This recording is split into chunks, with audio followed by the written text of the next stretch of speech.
Човешкият мозък има много ограничения. Ние сме подведени от когнитивни пристрастения, оптични илюзии и невидима слепота за нещата, които не очакваме да видим.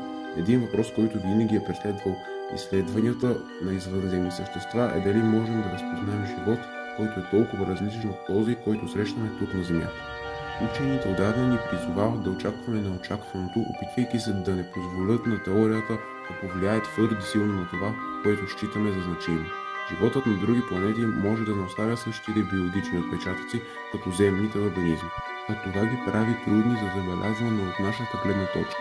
И както казва Клеер Уеб, студентка по антропология и история на науката в Масачузетския технологичен институт, трябва да се обучим да правим познатото странно, гледайки себе си през извънземна леща, в опит постоянно да преразглеждаме собствените си предположения.